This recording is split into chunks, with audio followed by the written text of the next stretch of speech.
Hello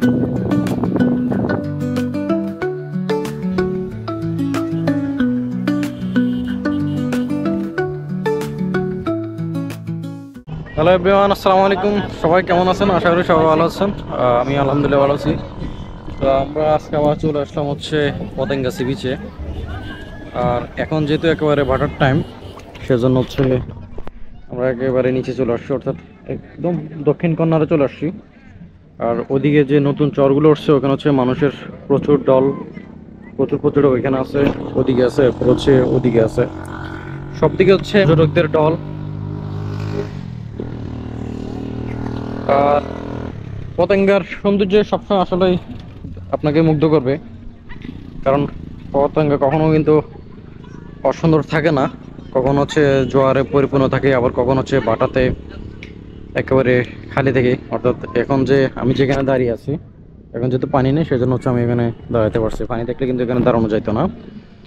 আর এখানে থেকে নতুন চর দিকে, আবার কিছু হচ্ছে একেবারে ওইদিকে, এরপর হচ্ছে আবার ওইদিকে অনেকগুলো চর জাগছে নতুন করে।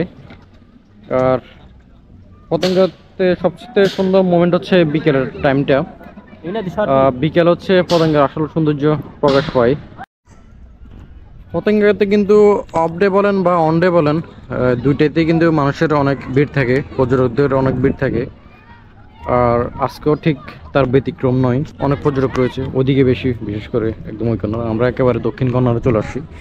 এদিকে মোটামুটি মানুষজন আছে, তবে কম, ওদিকে তুলনায় অনেক কম। আর পতেঙ্গার সৌন্দর্য আপনাকে সবসময় কিন্তু মুগ্ধ করবে, কারণ হচ্ছে পতেঙ্গা কখনো কিন্তু তার প্রাকৃতিক আসল রূপ, সে জিনিসটা কখনো কিন্তু বিলুপ্ত হয়ে যায় না। আপনি এক এক সময় এক এক ধরনের সৌন্দর্য দেখতে পারবেন এই পতেঙ্গাতে। যেমন আজকে দেখেন, সামনে হচ্ছে বিশাল জাহাজ, এরপরে হচ্ছে সাগর, এরপর হলো আকাশের যে আজকের যে ওয়েদারটা, জোস একটা ওয়েদার, এবং আকাশে মেঘগুলো দেখেন, সে একটা ওয়েদার বলা যায়। সর্বোপরি লাভলি একটা ওয়েদার। আপনারা যারা আসবেন অবশ্যই হচ্ছে বিকেলের দিকে আসবেন। বিকেলের দিকে আসলে আপনারা পতেঙ্গার সানসেট, জোয়ার ভাটা সব কিছু উপভোগ করতে পারবেন এখান থেকে। আপনারা যদি পতেঙ্গাতে আসেন সেক্ষেত্রে হচ্ছে আপনারা বিকেল আসার ট্রাই করবেন। বিকেল আসলে হচ্ছে আপনারা এখান থেকে জোয়ার ভাটা, সানসেট উপভোগ করতে পারবেন। আর যদি ভাটা থাকে সেক্ষেত্রে হচ্ছে আপনারা এখানে একেবারে নিচে নেমে যেতে পারবেন, বা নতুন চরগুলো উঠছে আপনারা সেগুলোতে যেতে পারবেন। আর সবচেয়ে বেশি পর্যটক হচ্ছে ওই কর্নার একেবারে, অর্থাৎ মিডলে। এদিকে মোটামুটি তুলনামূলকভাবে কম বলা যায়, এদিকে অনেক কমই পর্যটক আছে এদিকে। আর আপনারা যদি পতেঙ্গাতে আসেন বা নেভালা যান সেক্ষেত্রে হচ্ছে আপনারা এখানকার যে ঐতিহ্যবাহী পেঁয়াজু, এরপরে কাঁকড়া, এগুলো অবশ্যই ট্রাই করবেন এখান থেকে। আশা করি আপনাদের কাছে ভালো লাগবে।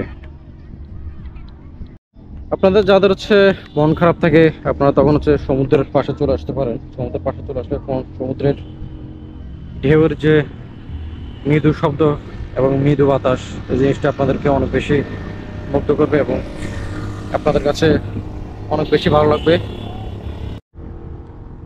আজকের ওয়েদারটা কিন্তু অনেক জোস, মাশাআল্লাহ, সুন্দর একটা ওয়েদার।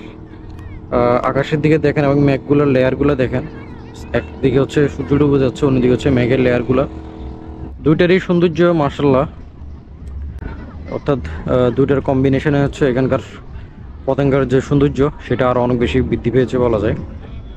আর পতেঙ্গা বরাবরই সুন্দর পর্যটকদের কাছে, এবং প্রত্যেকবারই পর্যটকদের কাছে একটা ভ্রমণের অন্যতম একটা স্থান হচ্ছে পতেঙ্গা, এই পতেঙ্গা সি বিচটা। আশা করি আপনাদের কাছে ভালো লাগবে এবং আপনারা এখানে আসবেন, ঘুরবেন, নদীর কাছে বসবেন। আশা করি আপনাদের কাছে ভালো লাগবে। ইনশাল্লাহ আপনাদের সাথে দেখা হবে নেক্সট ভিডিওতে।